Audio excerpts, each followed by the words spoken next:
The Biafran war veteran was coping with his health condition until that court drama took place a couple of days ago. What he saw on television was a testament that the suffering of his people had not ended. The war had never truly stopped. On seeing the one Nigerian maltreatment on the Igbo man, his sickness thereupon worsened. It went from stable to critical, and the old warrior had to be rushed to emergency unit at the general hospital. The entire hospital smelled of old medicine and dust. His room was dark and hot, with broken walls and old beds that looked like they could fall apart any moment. On the small hospital bed lay Okoye, with deep scars on his body and in his heart. His breath was weak, his body thin like a dying flame. A weak light flickered above, casting shadows on the old Biafran war veteran. His body was frail, his ribs showing through his skin as he struggled to breathe. The nurses moved around tiredly, their uniforms faded, their hands empty with hopelessness. Okoye's eyes looked empty, lost in memories of a war that had taken so much, and this shocking realization that the oppression is still ongoing. A slow tear rolled down his face as he whispered, "We fought. We lost." His voice was weak, like a fading candle in the wind. Okoye is one of the few surviving veterans. He fought in the Biafran War many years ago. He had seen men die, heard the cries of hungry children, and felt the pain of losing everything. But now, lying on this hard bed, he knew something worse. Nothing had changed. He tried to close his eyes, but sleep would not come. Death would not snatch him either. The war came lurking behind his eyelids each time he closed his eyes. In his nightmares were memories that kept reminding him that the war never actually ended. His people still walked with heads bowed, their voices drowned by a nation that never forgave them for daring to dream of freedom. He had seen the news, heard of Igbo traders harassed, their businesses destroyed. He had heard of the countless lives lost for daring to agitate, traditional rulers thrown into prison. Those who spoke of freedom were labeled terrorists, many disappeared, never to be seen again. Okoye has also seen how people's mandate was swindled before their very eyes. The mandate gamble was an advanced Yahoo game. The whole maltreatment compounded Okoye's condition. A young nurse, Veronica, walked into the room. She had a kind face and gentle eyes. She looked at the old man with pity. "Papa, how are you feeling?" she asked softly, adjusting his blanket. Okoye gave a weak smile. "I feel like a man who fought a war and lost it twice." It was a dry and painful response. Veronica looked at him, confused. "Papa, what do you mean? You worry yourself a lot. The doctor has told you that worries is not good for your condition." The young Veronica did not understand. How could she? She had not seen the starvation, the swollen bellies of dying children, the desperate eyes of mothers who boiled leaves and rats to keep their families alive. She had not marched through blood-soaked fields, carrying brothers whose names would never be remembered. Okoye coughed, his chest rattling. His time was near, he could feel it. But he would not die afraid. He had faced death before, looked it in the eye with a rifle in his hands. He had survived when so many had perished. And though his body was broken, his spirit was not. He turned his tired eyes to her. "My daughter, worries of life are not like sheep, which runs away when the owner shouts. Ta! I have repeatedly asked worries to leave, but worries insisted on going to bed with me and waking up with me. That has been my dilemma ever since they kidnapped that young man from Kenya. You may have to share your worries with someone, if that would help," Veronica advised. "I fought to free our people." Okoye is ever ready to share his worries with anyone who cares to listen, and he is sharing that with the young nurse straight away. "The only thing we wanted was fairness, justice. We wanted a home where we would not be treated like strangers in our own land." "But that was very long time ago," Veronica interrupted. "Those issues of very long time ago has trailed the Igbo ancestry till today." Okoye is replied her immediately. He is convinced in his beliefs. "Look at what happened the other day in the court. Look at how justice is turned upside down whenever an Igbo man is involved. Their agenda is to break the spirit of that man." Veronica felt a lump in her throat. She had seen the news, also watched videos from the courtroom. It's obvious that a big elephant is not hiding in the cupboard of the kangaroo courtroom. The elephant is seated in the court, holding hands with the kangaroo. Okoye chuckled, but it was a sad sound. "They said the war ended, But I see war every day. A silent war. No bombs, no guns. But we are still dying. We are still the sacrificial lamb of this British experiment. Veronica had no words. She wanted to comfort him, to tell him things would be better. But she could not lie. People had for decades hoped that things would get better, but it did not. Entities that profit from the mess would not allow things to get better. They would lose heavily if things get better. It's sad, Veronica hissed. Very sad. Okoye sighed. My daughter, do you know what pains me most? She shook her head. That I will die like this, in a forgotten place, in a country that never loved me. I did not fear death in the war. I was ready to die for my people. But now I fear I will die with false identity and be forgotten. The young nurse stood beside him, watching helplessly. She hasn't purely understood the identity crises that is ravaging the black man, and Igbos in particular. She had seen too many people die in their hospital, where sickness won more battles than medicine. She tried to fix the old man's IV drip, but it barely worked, just like everything else in the hospital. Tears filled Veronica's eyes. She held his hand tightly. Papa, I will not forget you, and many others will not forget. Your fight, your pain, it will not be in vain. Okoye looked at her, his eyes soft. Promise me, my daughter. Promise me you will not let them silence our people. Veronica wiped her tears and nodded. I promise, Papa. The old man smiled, his eyes growing heavy. Good, very good, he whispered. His grip on her hand loosened. The room smelled of camphor, stale sweat, and impending death. The old fan creaked in slow circles, pushing the humid air against his wrinkled skin. His bones ached, his chest wheezed with every breath. But his spirit burned like the fires of Umuahia when the bombers rained death upon them. Listen, my daughter, Okoye continued. I have little time left. The doctors whisper about me in hushed tones, thinking I do not hear. They call me the old madman, the one who sees ghosts in the corners. But what do they know? They were not there. They did not march barefoot through fields of corpses. They did not eat tree bark to silence a stomach that had forgotten the taste of food. They did not watch their brothers drown in blood, their eyes wide with betrayal, with hunger, with questions that would never be answered. But you have come to listen, and so I will speak. You must understand, my daughter, the war was never just about us. Biafra was not supposed to happen, not in their plans. The foreign masters who drew borders with their crooked fingers, the same ones who stole our fathers and plundered our lands. They had already decided what Africa should be, a divided entity, confused, forever at war with itself. And yet we, the Igbos, we dared to break free. We, the stubborn children of the sun, refused to bow. The true crime of Biafra was that we dreamed of unity. We dreamed of exhibiting our ingenuity. We dreamed of liberating Africa. They said no, insisting we must dance to their tune, accept their education, their civilization, and their God. Imagine a united Igbo land where the principles of nature would be the daily psalm, where no white man and no Fulani man dictated who should rule and who should starve. That was their fear. That was why we had to be crushed. I remember how I lost my only daughter. Her name was Angel.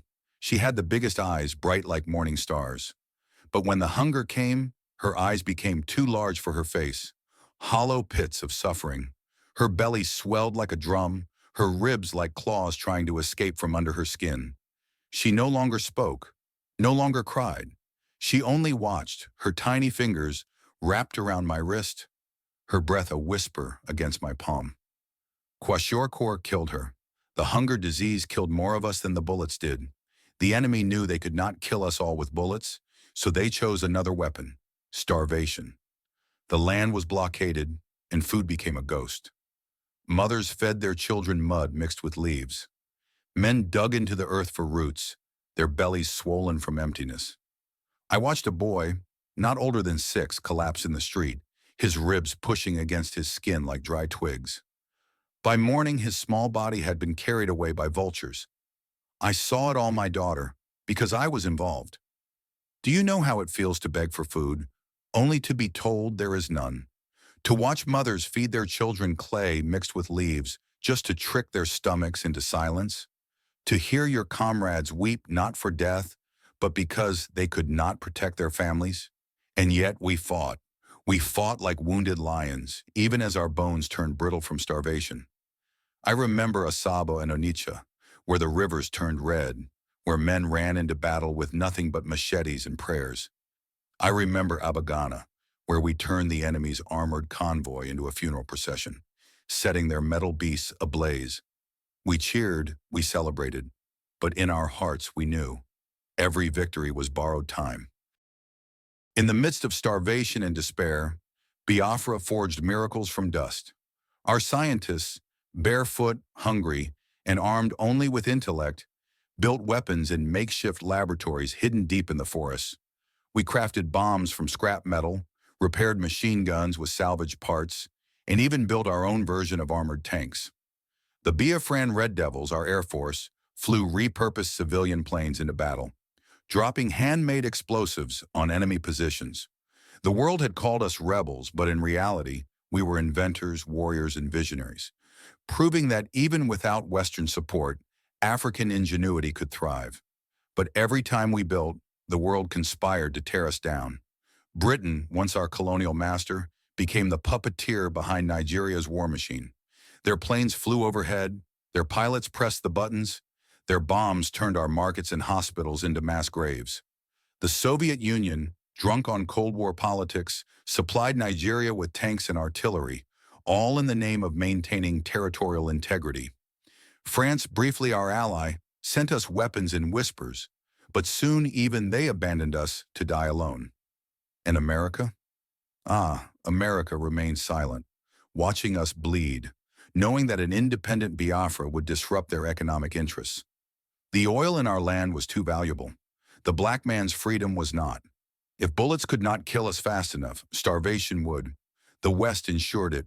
The Red Cross tried to send food, and yet the Nigerian government, backed by its foreign masters, blocked every humanitarian corridor. Biafran children became walking skeletons, their eyes too big for their shrunken faces. Villages shared their last grains of rice. Mothers fed their babies before themselves, and fathers watched their families die in their arms. And still, the world refused to see us. The media called it a humanitarian crisis, while ignoring the architects of our suffering. They wanted Biafra to disappear, not just from the map, but from history itself. But our soldiers were more than just men with rifles. They were spirits of defiance, living shadows in the forests. We fought with ambushes, with guerrilla tactics that turned the enemy's strength into weakness. At night, we crawled through the underbrush, striking swiftly before melting back into the darkness. Entire battalions of the Nigerian army feared entering certain regions, knowing that the ground itself seemed to rise against them. Even without food, without proper boots, without global support, we held our own. We fought not just for survival, but for the dream of a free people, a land where no foreign power could dictate our fate. It was in Owerri that I got closest to the end. I should have died that night. We were surrounded. The air stank of death. The soldiers of Nigeria came with their final blow, their machine guns spitting fire, their shells pounding the earth until the trees themselves fell in surrender. I ran, my legs barely carrying me. I stumbled into a hut where a woman and her 2 sons hid. She did not scream when she saw me, a bloodied soldier with madness in his eyes. Instead, she pressed a piece of dried cassava into my palm. "You must live," she whispered, "for those who will not." I did not deserve that kindness. I, who had taken lives. I, who had set villages aflame in the name of a cause that had already been lost. But that night, when the bombs fell, when the earth split open and swallowed men whole, I clutched that cassava like a sacred relic and ran. I survived the war. But here I am, an old man in a cheap hospital bed, waiting for the gods to call me home. They tell me Nigeria is still one. They say that the project is indivisible. But what kind of unity is this? The same greed that killed Biafra still rules. The same foreign hands still pull the strings. We are still divided, still confused, still at war with ourselves. Listen to me, my daughter, and listen well. Even as the war drew to its bitter end, even as our leaders surrendered, even as our proud banners were torn down, Biafra refused to die. We carried it in our hearts, in our stories, in the memories of the fallen who whispered to us in our sleep. The West had won the battle, but they could never erase the fire they had ignited.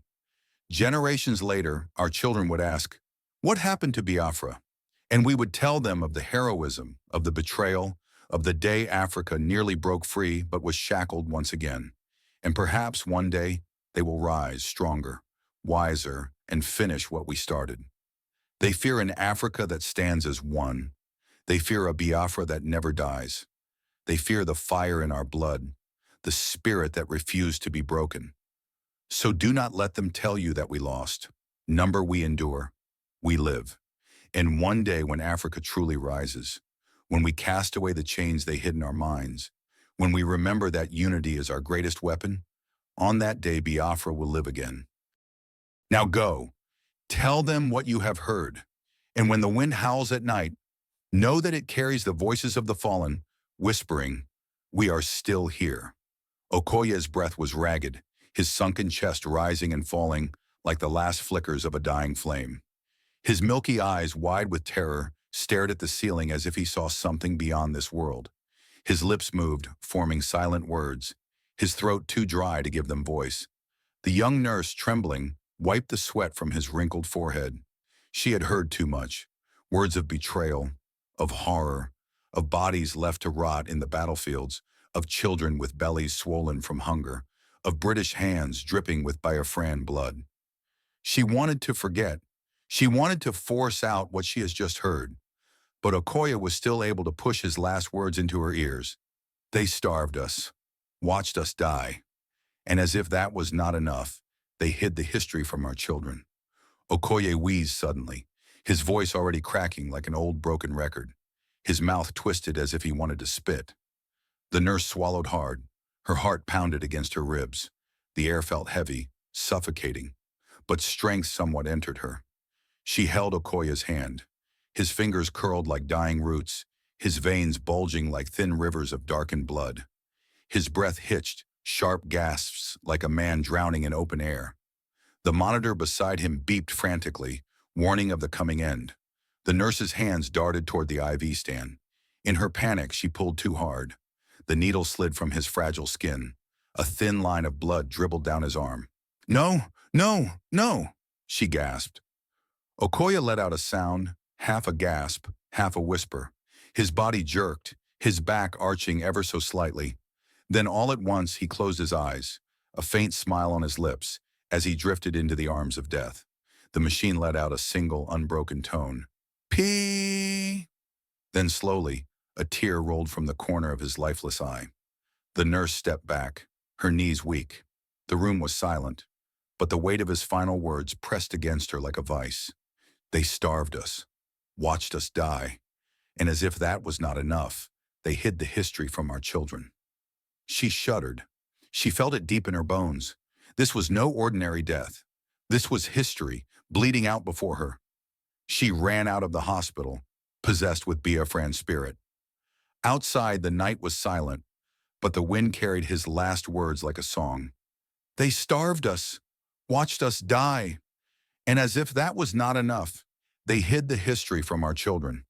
That was the last day in the hospital for Veronica. She instantly received another call with the death of Okoye. The spirit of the land has arrested her, and just as she promised, Veronica made sure that Okoye and his revelation was not forgotten. Thanks for listening, good people. Please don't forget to subscribe, like, and share. Hit the notification bell for more inspirational gospel. Stay safe and live good.